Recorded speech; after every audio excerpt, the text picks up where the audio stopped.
So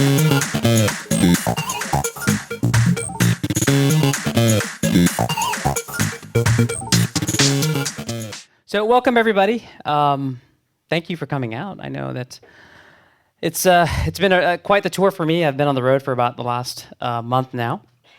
So I've been coast to coast and everywhere in between, showing off Bitwig Studio. And as Greg said, I work for Nektar, so we do all these awesome MIDI controllers. Excuse me, and they're based out of LA, but we're also the US distributor for Bitwig Studio here in the US. So pretty much I'm the product guy for Bitwig here in the US. So that's why I've been everywhere lately. And I really enjoy coming out to Puremind. I've been coming here for a long, long, long time, and we've always had a really great partnership with all the various companies that I've been with in the past. So thank you again for having us here tonight. So out of curiosity, how many of you have heard about Bitwig Studio? I assume that if you're here, you've probably heard about it a little bit, right? Yeah, most of you in the room. Cool. So I'll give you a little bit of a background, just in case you don't have a full background of what Bitwig Studio is, how it came to be. Won't be too long on that. The way that I like to structure my demos is in the context of making music, first and foremost. So I'm not one to kind of come up here and be like, hey, check this out, it's awesome. Check this out, it's awesome. Check this out, line item type of things. I make music, I produce music, and typically what I do for my demos is that I just make a track first, and then I just deconstruct it and figure out how I can go through and show you all the cool things that I did to make that track. And so that's what I'm going to be doing here today, and I'll start out by focusing on all the different types of audio editing elements that we have within Bitwig, whether that means doing editing audio clips on the fly, splicing out things, chopping up audio, putting it in a drum machine, stuff like that. I'll cover that in the audio section. I'll cover the virtual instruments and effects that come with Bitwig Studio. And then I'll kind of put it all together and show you how we can go through and structure all of our ideas that we've gathered together and put them in a song format, basically, from start to finish. So like I said, I always like to do it in a musical context, because that's personally like how I like seeing software demonstrated, basically. So I'll give you the short story of Bitwig Studio. Brand new DAW. We just launched March 26th. So it's only been about a week and a half now, but it's been highly anticipated for the last 2 years. We first announced it, I believe it was NAMM in 2012. So since then, we've really worked on perfecting the core of the entire platform. And you're going to hear me a lot throughout my demo talk about this whole modular system, a modular platform that Bitwig is based upon, because it's actually really important. And I think it was a really good idea for them to get that right in the first place. Because as we move along in Bitwig's future, similarly to how other digital audio workstations have moved along, you're going to start adding stuff, adding stuff, adding stuff, adding stuff, adding stuff. But what happens once you become to be a really mature DAW, let's say you're 10 years in, you're 20 years in, if you really want to go through and start changing things up in a drastic manner, you have to go back and change the code. And that can take years at sometimes to go through and change something so dramatically. And we've seen that with some other companies recently that have had to go back and change their code, and it just takes time. So I think with this system that we've been able to build in place, first and foremost, is going to allow us, as time goes on, to be able to add stuff in really, really quickly and not have to worry about destroying old code and kind of changing things up as we move along. And that's going to be very, very important, like I said, as we move forward into the future. So also that being said, we are in version 1. So basically you have to go through and say, okay, we're launching on March 26th, so we got to draw a line in the sand. And these are the things that we're going to come out in version 1. And I think what we've done in version 1 is pretty darn spectacular. And it's only going to be a matter of time before other cooler things can be implemented as well too. So the Bitwig team themselves are actually kind of a cross of a bunch of Ableton people from Berlin. So they are based out of Berlin.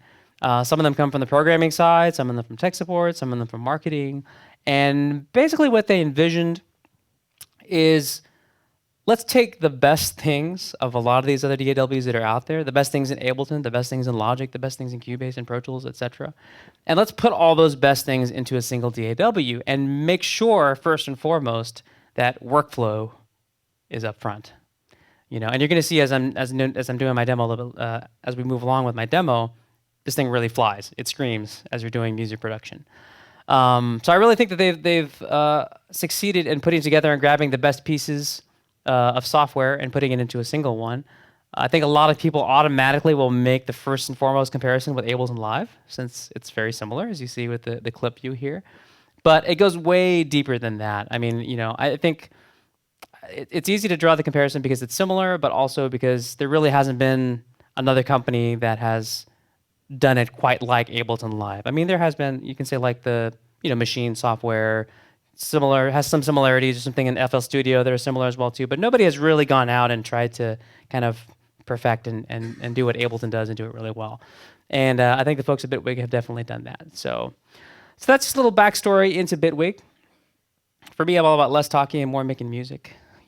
If you folks have any questions at our intermission, because at intermission we'll flip-flop computers out and we'll bring Peter up so we can kind of show all the controller magic that Levitt Instrument does with Bitwig Studio. So let's get into making some music. So just give you a quick rundown of my rig. Obviously I'm on a Mac, but we're multi-platform, so it's Mac, Windows, and Linux. For those of you that are running Linux, there's a lot of people that are excited about it, a lot of Linux users that are excited about it. I'm also using one of our Nektar Panorama keyboards. This is the P4, which is a 49-note keyboard. We also make a 61-note, as well as just the control surface portion of it, too. So the whole deal with the Nektar keyboards, especially the Panorama stuff, is our implementation with Bitwig. Since we're partners, we kind of have our own special sauce that we're working with Bitwig software. And I'll kind of give you back and forths. I've got it set up here on a little camera, so you can kind of see what our screen is doing. Might be flickering a little bit because of the camera. But I'll kind of go back and forth when appropriate. Ooh, that was pretty. So let's get into making music. So I'm going to give you the layout of the land really quickly. Right now, as you see, this is our mix view, and all of our different types of view are in the lower left-hand corner here. For those of you that are maybe farther back, I'll see if I can zoom in. Yeah. So we have our mix view here, and this is very similar to Ableton's session view. So this is where we're going to have our clips, our individual ideas that we can have. We have our scenes over here onto the left. So when I hit play, it's going to trigger everything across in that row. Once again, very similar to Ableton. You'll notice on the left-hand side over here, we have our inspector. So the inspector is going to change depending on what I currently have selected. So if I have a track selected up here, you'll notice that this basically turns into a channel strip, right? You'll see my fader, solo mute, panning, routing, sends, all that good stuff. If I had plugins, they would all show up here. Now, if I click on a clip, it's actually going to be different, and you'll see anything that's relevant to that particular clip. Is it looped? If it is looped, how many lengths? Is it muted? All that good stuff. So depending on what you have selected, that inspector is actually going to change so that you can go into finer detail with the individual element that you have selected within Bitwig. So that's the inspector on the left. We have our browser over to the right-hand side, which is basically, as you'd expect, is where you're going to find anything that's on your computer to bring into your session. But I'll touch on that a little bit later. So this is the mix view. When I switch over to arranger view, this is our standard linear-based editor or editing. So everything is going to be from left to right. You see our track names over here on the left. Here's our timeline up here at the top. Just since I happen to put the mouse up there, zooming is also very similar to Ableton, where if I click and I drag up or down, it'll actually zoom in or out, and that goes on whether you're working with a clip or whether you're working with a timeline.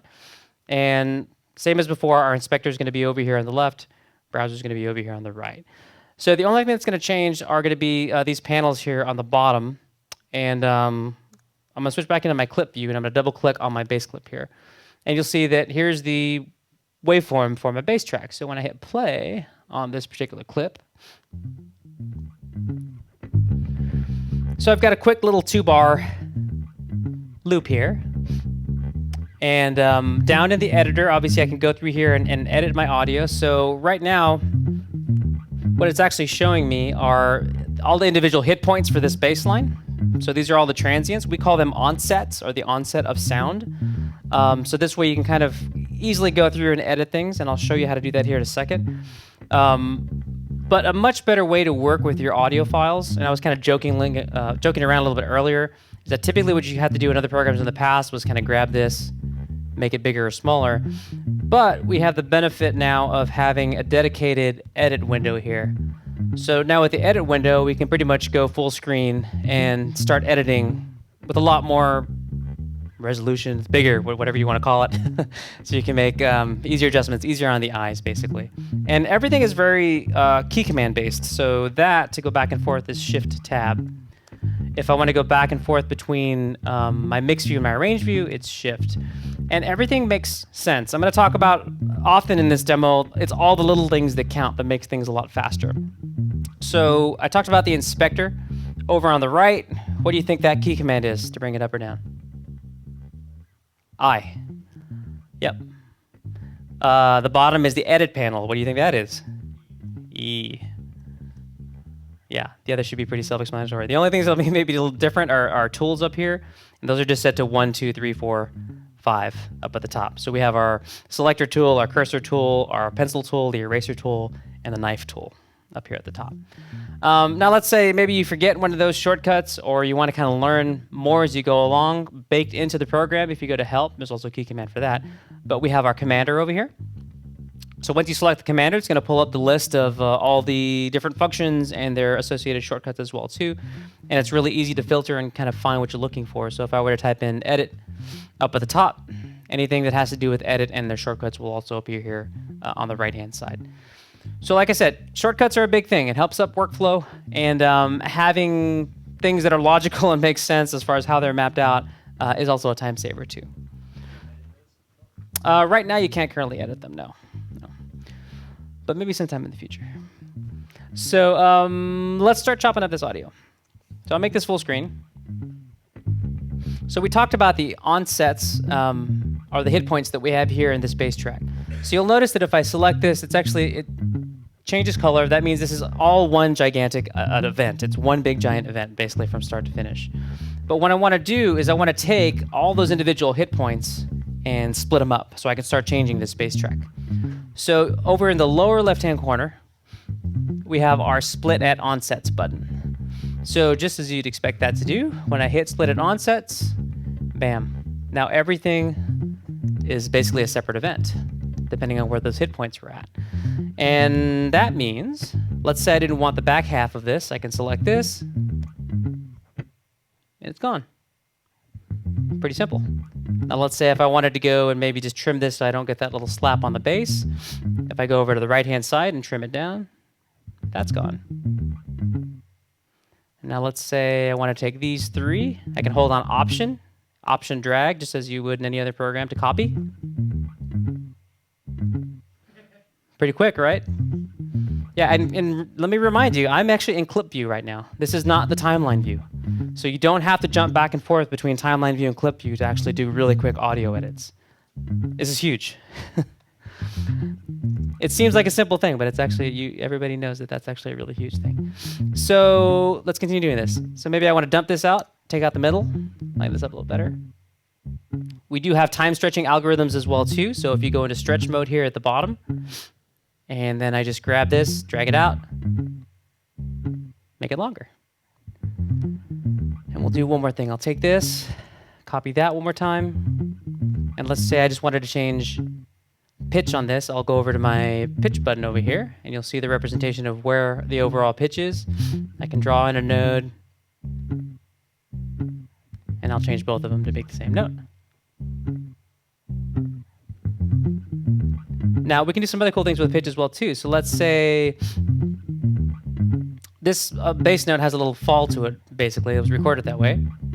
So basically, I can make a note here, do something like that. And then this way, make it going upwards. Now, I've got a straight line right now, but if I hold on the Option button, now I've got curves. So I can do something like that and have my curve set up. That's pretty fast. To go through, edit my audio really quickly, time stretch stuff really quickly, shift pitch on it, and use curves. It's just stupid fast. You know, I haven't really used, I've been a user of lots of different DAWs in the past, and to be able to do this quickly in clip view is actually a lifesaver. So let's keep that where it's at. I kind of like the feel of it. And then maybe I'll put an EQ, because a little bit later on I'm going to take this bass line and I'm going to put a synth bass behind it, so I don't necessarily need all the low end on this bass. So I'll give you kind of a preview of how audio effects and devices work. So here on the bottom panel we've got 3 different buttons, and I'll zoom in so you can see that. The edit one you're familiar with, that's one I showed you just a second ago, which brings up all the editing parameters. We also have the automation panel here at the bottom, which we'll get into later. And then we have the device panel. And so the device panel, a device is just basically a plugin, right, that you have on a particular track. So there's multiple ways for me to bring in a plugin. One is there's a plus button right over here. I can click on that, and it'll show me all the built-in Bitwig devices. If I click right here. Also, in my inspector, if I have the track selected, you'll see there's a plus button over here. And once again, I get all those same options. Now, if I'm bringing in, you can do the same from the browser as well, too. Here are my audio effects, and I can bring in EQ5 and drag and drop wherever I need it to be. In the browser is also where your VST plugins will be as well. So that's where you would bring in your VSTs on this side. So let's quickly go through and just kind of chop out some of the bottom end of this. And I kind of like the plucky sound of it, so I'm going to go with that. Take out some of the mids. And I'll actually use one more plugin here. So I'm going to grab a plugin called the Transient Control. So the Transient Control will go through and take the initial hit of something, whether it's a percussive part or, in this case, the bass, and in simpler terms, either hype or cut back the initial attack for that particular instrument. So if I wanted to really hype this up, you hear that initial attack now is super heavy now, or duck it. And now it's actually cut back. We can do the same thing with sustain as well too. So if we had kind of longer decaying notes, I can actually make it to where those plays sound shorter basically in the end part. So the transient control is going to be your good friend if you want to go through here and especially on percussion parts and bass parts like this to go through and kind of make certain aspects of the tone pop out at you. So we'll leave that going for now. And I'm going to bring in another sample. Let me loop this back around here. So anybody can tell me what that's from? Stevie Wonder Superstition. You'd be surprised how many people don't know that. Stevie Wonder, how can you not know that? I know. Well, and I'm a horn player, so I'm a sucker for good horn lines, basically. So I just happily have all the stems for that original recording. So I pulled out the horn part and popped it in here. But if I play them both back together, let's bring the kick in as well, too. You'll notice that they're not necessarily in the same key, right? So I can come up here, select it. Once again, we have our inspector over on the left-hand side. And so with the inspector, you'll notice that we actually have our pitch controls over here as well, too. So I can go through and hit +1 and just pitch it up a couple steps. I can do octaves or I can do it in step increments as well, too. So easy enough to go through and actually repitch whatever you need quickly using those buttons off to the side. But if I were to use that on my track, I would get sued pretty quickly. You know I don't lie. Yeah, right? I pitched it, right? Of course, I can go through and do similarly to what I did with the bass track and chop up everything manually. But there's much more fun ways to go through and play with this. So what I'm going to do is I'm going to right-click on that horn line, and I'm going to click on Slice to Drum Machine. So when I click on Slice to Drum Machine, we got some options. I can either choose to bounce everything in its current state. That means how it's currently stretched, how it's currently pitched, or I can bounce it in its raw form. I can take it pre-effects, pre-fader, post-fader, custom. I can tell it where I want to slice it at. Do I want to slice it at the 8th note, the quarter note, onsets, blah, blah, blah, all that good stuff. I'll leave it there for now, and just to keep things simple, I'm going to put it at 20 slices and hit OK. So once that's done, it's going to pop out a new track, and voila, it's called Drum Machine. But I know when I double-click on this, we have our drum machine here at the bottom, and so when I play, now we have each of those individual hits sliced up, already put into the drum machine for us, which is pretty wicked. So if I double-click on this, you'll see that what it's done is that it's taken a sampler, and for each one of these, it's changed the point, basically, that it's going through and playing back. So that means I can take anything and quickly dump it into a drum machine to go back and play it up and change it up to be my own. So just to give you an idea of what happens here on the MIDI side of things, what you see here, and I'll put this in a 2-bar loop, open up my devices at the bottom. As this plays back, you'll see, like similarly to Rex files, if you've used those in the past as well too, how it's chopped everything up at a certain beat, and it's playing back each one of those slices in a sequence, essentially. So that means I can go through here and select one of these slices, do this, move them around, and kind of create something different. For me, I'm more of I like to play things in type of person. So basically, I'll just select all these, delete it, bring in my kick, just as a click in this standpoint. So when we're ready to, because I have a blank clip right now, when we're ready to record, you're going to see this little button right here turn red, and that's overwrite mode. Obviously, I can click on that with my mouse. If I'm using my Nectar controller, I'll hold down Shift and record, and that'll throw me into overwrite mode over here. If I were to hit record, just straight up record, then that'll start recording into the timeline, similarly to Ableton. But since I only want to go into a particular clip, I just hit the overwrite mode. So let me just double check that I know what I'm doing. Okay, I'll catch it when it comes back around.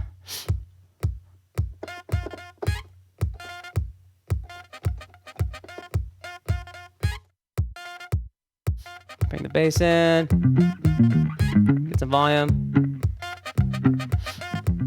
Can probably kill the kick for a second. So let's talk a little bit about how quantization works. So once again, I've got a MIDI clip selected right now. And if I were to go through and select a note or two or three, you'll notice that over here in the inspector, it's actually changed again, and it says notes and 4. So I have 4 notes selected. If I just had 1 note selected, it'll just show me that 1 note. It'll show me what note I hit, the velocity, all that good stuff. So once again, the inspector is going to change depending on what you actually have selected. And when I want to go through and quantize this, we have quantize here in the left-hand corner, which the shortcut is Q, exactly. A couple different options. One, if I select this little arrow off to the right of quantize time, you'll see that by default it's set to basically whatever the grid is set to is what it's going to quantize to. But I could put it in custom mode as well too and set my shuffle feel, human feel, change the starting and ending amounts, all that good stuff.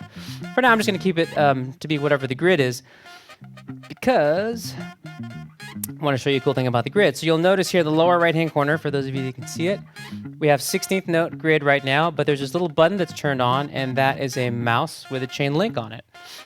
Not a mouse, but a zoom thing with a magnifying glass, with a chain link on it.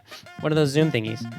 So that means that as I zoom in or out, notice how now it's changed. Now it's 32nd note, right? If I zoom in even more, now we're 64th note. So that is because we have adaptive grid turned on. So it kind of makes sense. If you're zooming into something, you probably want a tighter resolution, right? So it automatically goes through and changes it for you, so this way you can go through and make your quick edits. So once again, it's the little things that make a big difference. Obviously, you could go through and change it yourself as well too, but it's nice to have adaptive grid. So yeah, let's just go through and quantize that real quick. And horns gots to have delay on them. At least that's what I say. So let's start putting some effects on this as well. So on the back end here, I'm going to grab this and I'll put delay. Let me just solo the horns real quick. Change this up a little bit.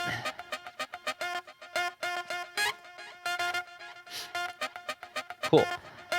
Now you might notice over here in the upper right-hand corner, we've got this thing called FBFX. Anybody want to take a guess at what that is? Facebook effects. So you can go through and put these really cool filters on your timeline. It's pretty wicked. We are owned by Zuckerberg. No, just like feedback effects. So this means, and it's not on every single built-in device, but it's on certain ones. So this basically allows you to go through and put an effect on the back end of an effect. So I'll give you an example of that. I'll do a crazy one so that it's super obvious. So I'm going to kill this delay for a second, and I will bring in our frequency shifter, and I'll turn this mix all the way up.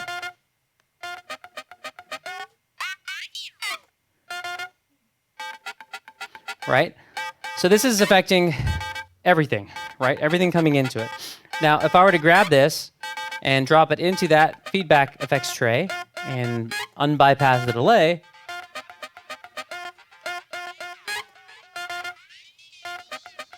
so now you're only getting that high-pitched, crazy pitch shifting stuff only on the delay part of it, which is pretty cool. You can do that, put distortion on there. You can put, actually the one that I like using isn't necessarily a frequency shifter. It's an effect called blur.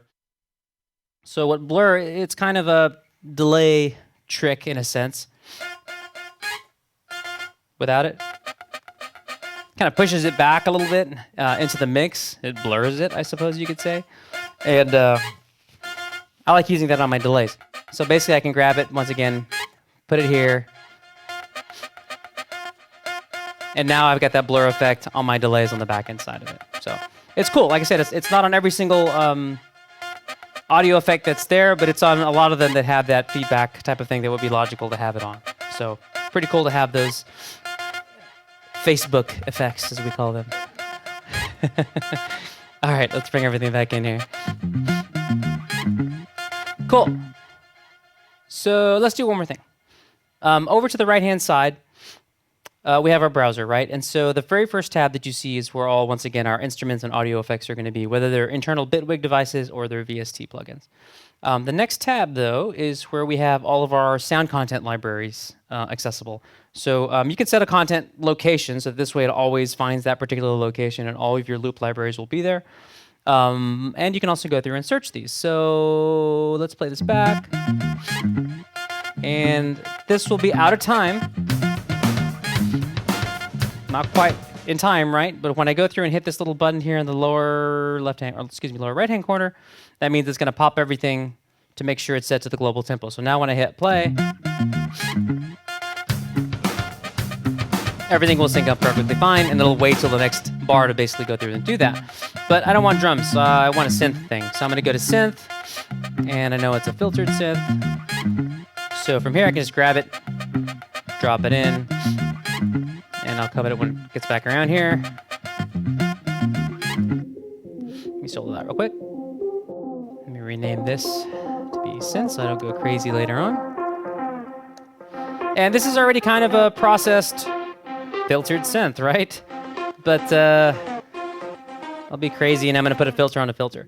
So I'm gonna grab our filter plugin here, and you'll see once it kind of opens up a little bit. Right, here's our filter. Now, of course, I can go through and use automation. I can use our automation to go through and write an automation for the cutoff, but there's a much cooler way to do this. So right before this, I'm going to drop in what's called an audio mod or an audio modulator. So here's our audio modulator, and before I get into that, I want to show you one more thing. Notice that we have kind of this dark space in between these two devices. Now that means that the signal flow is going to be left to right, so it's going to flow from the left side and through all the devices to the right.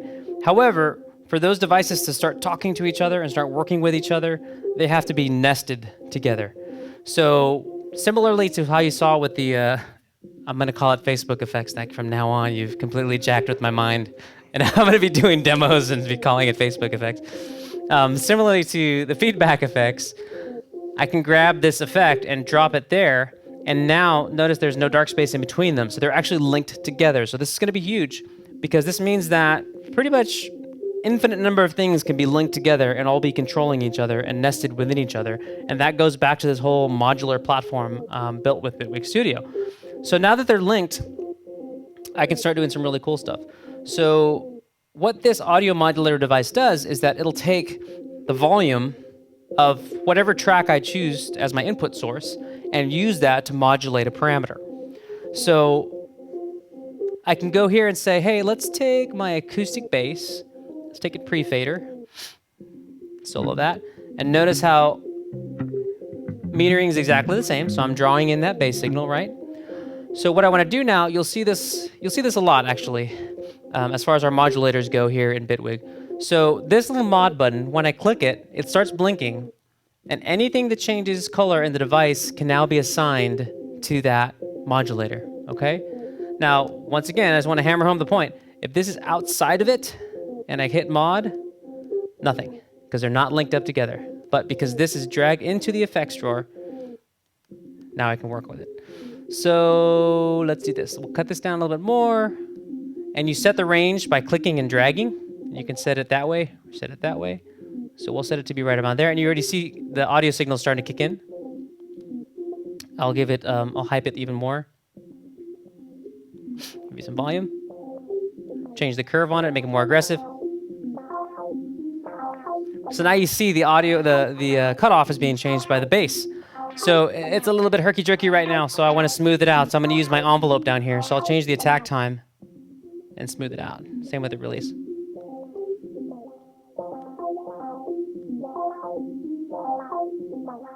Maybe just for fun, I'll put a rotary on the back end of this because I can.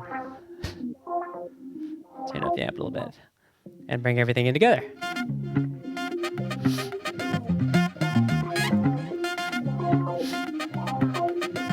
So it's pretty cool because you can use any audio, any volume from any audio, any track that you have, any audio coming in from any track, and use that as a modulator, like I said before.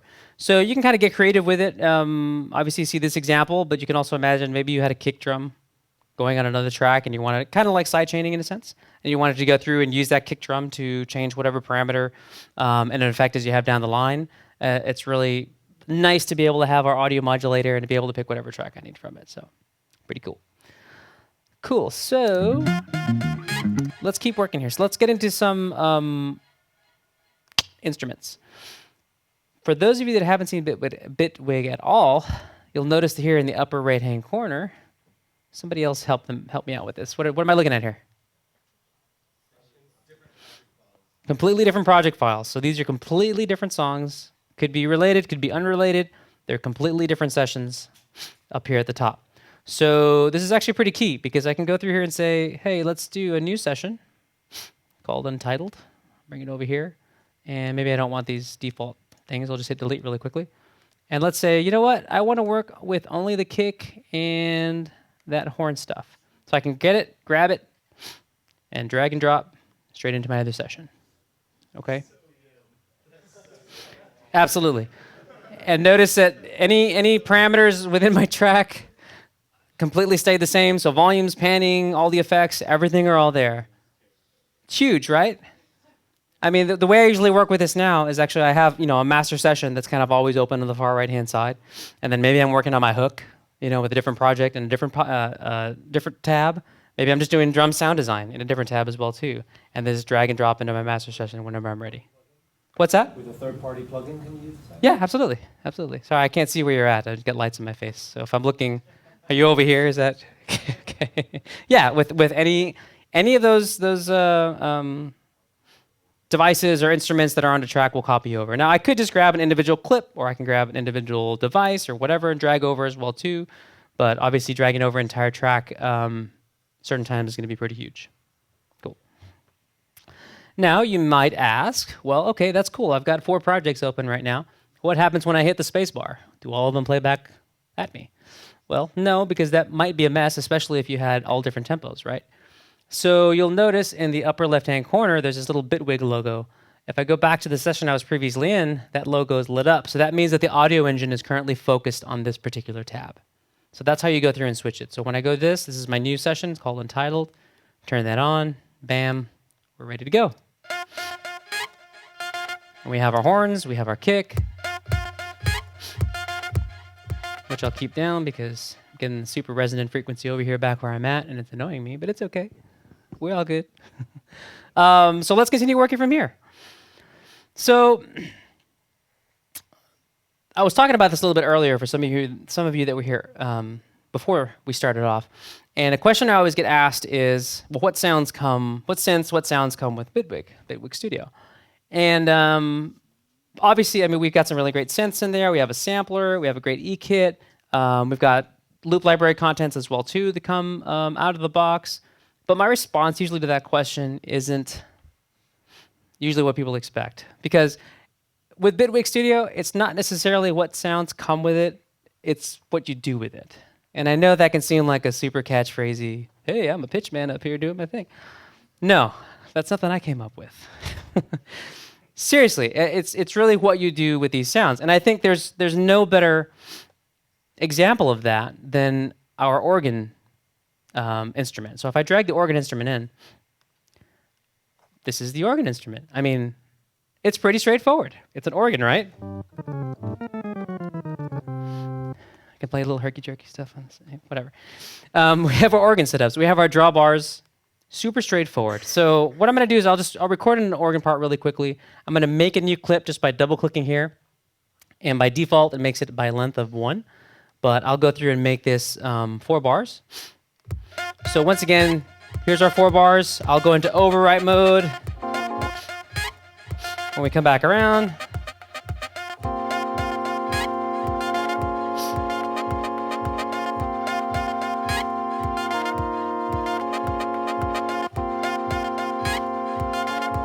and I'm going to solo the organ part. Pretty straightforward, right? But now let's start making something different with it. So what I'm going to do is I'm going to grab a comb filter. Right? Once again, I could easily go through and automate this if I wanted to, but there's a much cooler way to do this. So what I want to do is right before it, hit the plus button. I'm going to go back to one of our modulators, and instead of audio, I'm going to use our step mod. So there's our step mod, and if you've ever used the step sequencer before, here's our step mod. So once again, to link them up, I got to drag it, put it here in the effects drawer, so now they're linked. Here's that same mod button that we had earlier in the audio mod. Once I click on that, notice once again, these all change color. So I'm going to set the range for this, make it kind of big for now. And I'll start right about there. So now I can start writing in our steps.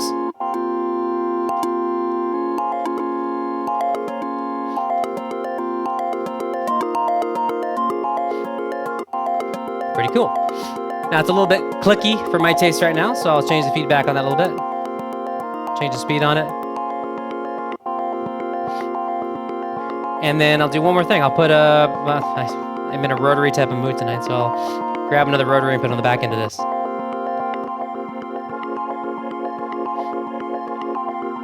And pretty quickly, we've gone from this to something that sounds completely different than what I had originally. Now, the cool thing is that, once again, I've got this black space in the middle, so these aren't necessarily joined up right now, but I can always grab this, drag it into my instrument. Now it's all one thing. So that means when I come through here and save this as a preset, I can actually save the entire chain all together in one big giant instrument. And so now this is my new instrument. And we'll talk a little bit about the how presets work. We're very metadata driven here, because it makes it much easier to find presets when you give stuff tags and stuff. So for this, I would say, hey, you know what? I know this is an organ patch. I know that whatever, maybe it's analog, a little bit detuned, add whatever you want to on the end of it. This way it makes it easier to find what you're looking for later. Plus, when you come down and you look at where the presets are at, you can actually go through and sort by categories that you've set up already, or by the creator of those presets as well too. So it's nice to be able to go through, create your own chain of instruments and effects, make something entirely brand new from it, and then save that as a preset that you can always pull up at the push of a button. Cool? Cool. All right, let's bring this back.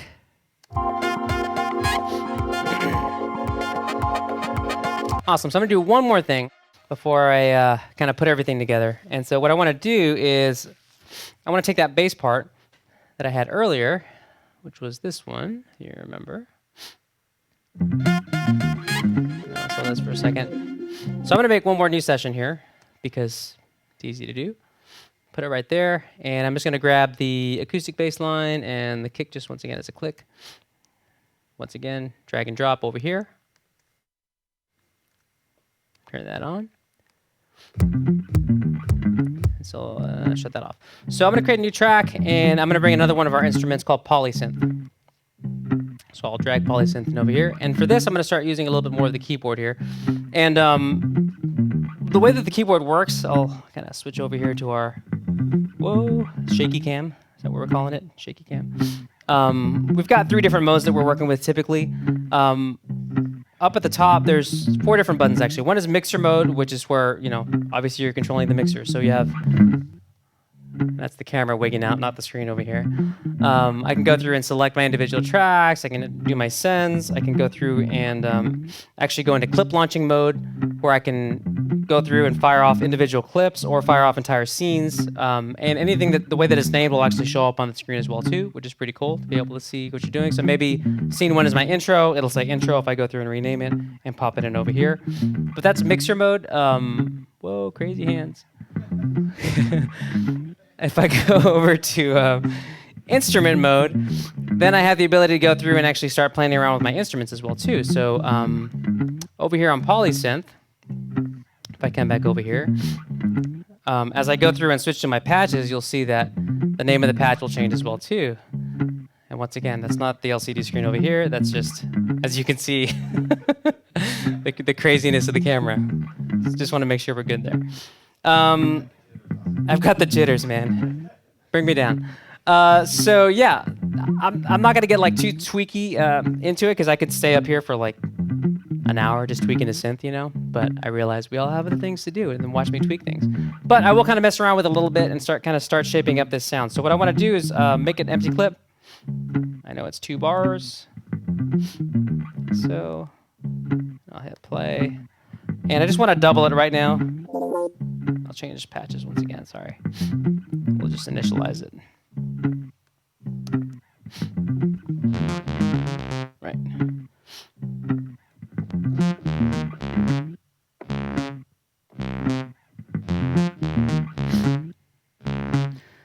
Cool. Gotcha. Very good. Okay, so I'm just gonna start kind of messing around with this. The Polysynth is a dual oscillator synthesizer. We have our mix section in the middle, we have our filters here, and then all of our crazy modulators here off to the right-hand side.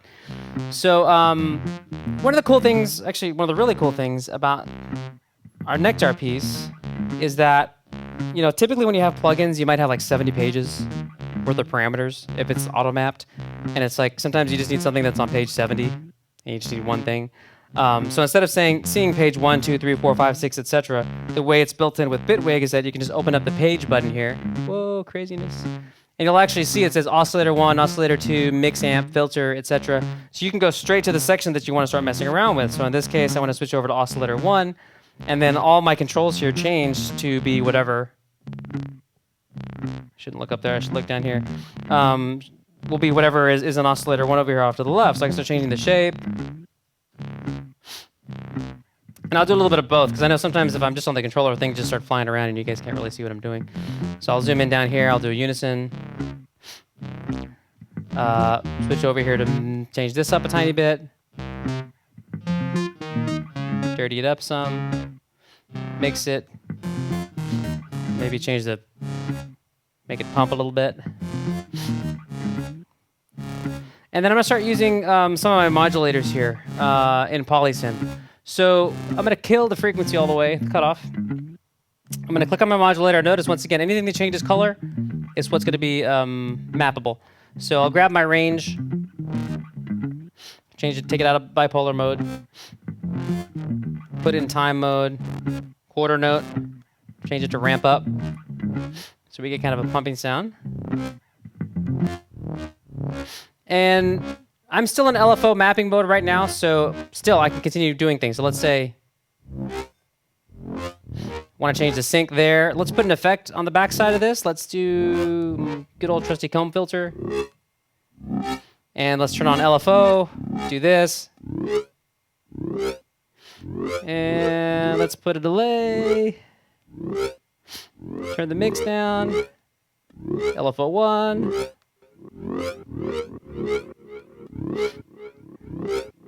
And you see what I just did?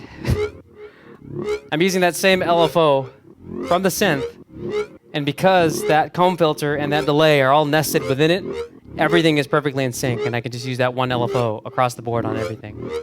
So, as I said before, you can have kind of infinite number of different possibilities. Once again, I was talking to some of the guys earlier, and it was like, if you can dream it up, you can probably put it together as long as you get the right pieces in the right spot here within Bitwig Studio. So it's pretty cool to be able to go through and quickly go through and change up the sound and use it with any order of effects on the backside of it as well too. So let's kind of start putting everything together here. So here's kind of the, well, you know how it goes. You go to the cooking show, right, and they put one in the oven, and then there's another one that comes out, and it's already ready to go. I'm not going to lie. That's what I got here. So here's kind of a section that's been put together. We talked about it before. It's just about dragging and dropping things, right? So if I wanted to take this acoustic bass, the drum machine, we don't necessarily need the kick, we'll put it over here into that same master session, drop it up here at the top. And then maybe I want to take that organ thing, drag it over here into this session again. Oops, grab it there. Move it over. Here's my organ thing. Now here's going to be the other time saver. Now we've been working here, right, with our mix view and the arrange view, seemingly two separate worlds. But there's a little button right down here, which is also a shortcut as well. But I can actually go through and show my clip launcher in the same view as my arranger. Haha. So this means that, you know, I can have all my ideas, all my loops, anything that I've created here on the left-hand side. And notice how my scenes have changed too, because now we're working more in a linear world and everything is kind of from left to right. So scenes are no longer all going down the left side. Now they're going across the top. So that means if this was, you know, my intro, if I were to go through and rename it, and then this one might be my verse, whatever. But with your ideas over here on the left-hand side, then you can just grab it. Sorry, I missed it. Grab it and then just drag it straight into my timeline and start forming my song, basically. If I have my tool in the lower right-hand corner, I can drag this out, make that longer. I can bring in the acoustic bass, drop that over here, make that longer. So it's a huge time-saving tool to be able to go through here and see all your ideas on the left-hand side, and then just drag and drop over here on the right-hand side to start making the overall form for your song. Excuse me. Any questions so far? Yeah. When you were doing the kind of side chaining stuff with the modulation on the bottom, is that little graphic with the circle and the arrow, that is what indicates what you can do that with? That's typically a modulator. So you're setting a destination from there, whatever that may be. And even if I was in, if I look in the presets, these are all of our macros. So you can use a singular knob to control whatever infinite number of parameters. That's how you assign the destination whenever you see that. Somebody called it a skeleton key in one of my previous shows that I did. But yeah, and you'll see that over, and it'll either be on LFOs, it'll be on the Aftertouch one, it'll be on Mod Wheel, Velocity, keyboard tracking, all that good stuff. You'll see it there. Yep. Cool. So let me show you one thing that's actually completely unrelated to the session that I'm doing, but it's just super cool. So I wanted to show you it. And that is the concept of, we talk about nesting things together. And the drum machine, I didn't really talk about it earlier, but the drum machine is actually a container. So a container is simply just, throw a bunch of stuff in there, right? Drum machine is just a nice way to kind of segment all those different things you're dumping in there. But there's a really cool container in there, two of them actually, called XY. And one is the XY instrument and one is called XY effects. So what an XY instrument does, let me zoom in over here. Yeah, make sure my audio engine's focused over here. And I'll turn on the scene. So I have this I have an A, B, C, and D right here down here at the bottom. So if I double click on A, you'll see what's kind of associated with A. So I have a polysynth, single instance of polysynth now, and I've got a pad basically running with it. Now over on B, if I drag this over to B, I've got our FM synthesizer, which is a 4-operator synthesizer with an arpeggiator running slowly. Over on D, I've got a polysynth also with arpeggiator. C, same thing. So because it's an XY instrument, now I can go through here and blend them all together.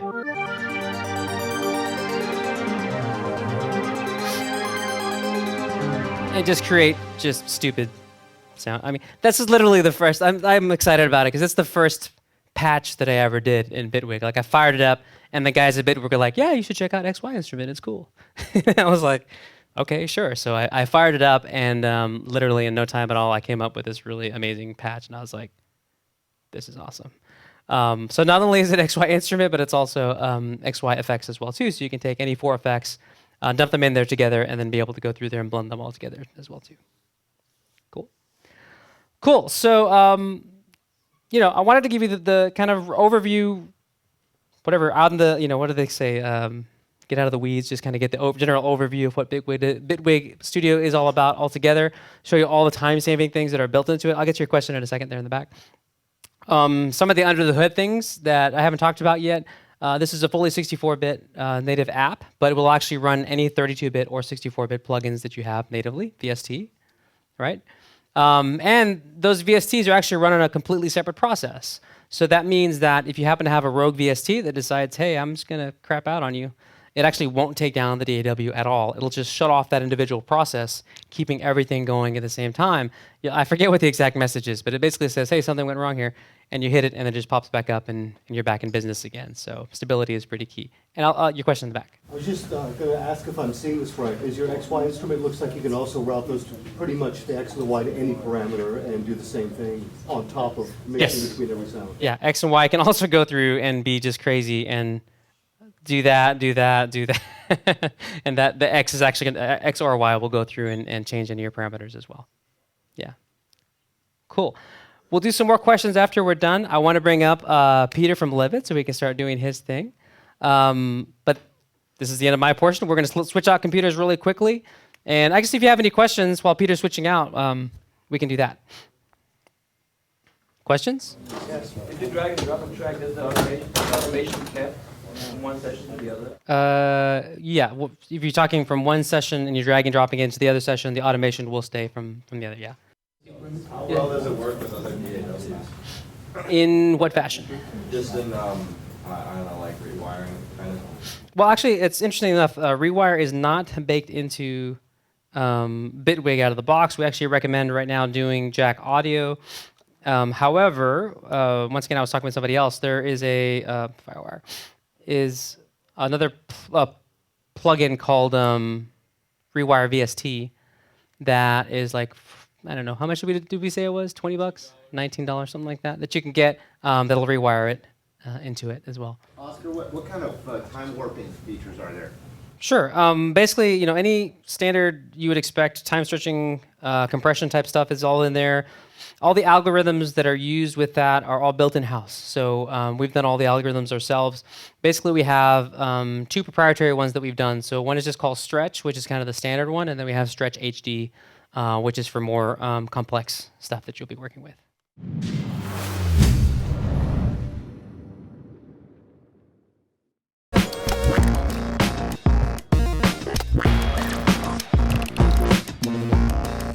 Very much like to thank Pyramide for hosting me here once again. I think this institution is really cool, and until I came here for the first time, I had never seen anything like it in my whole life.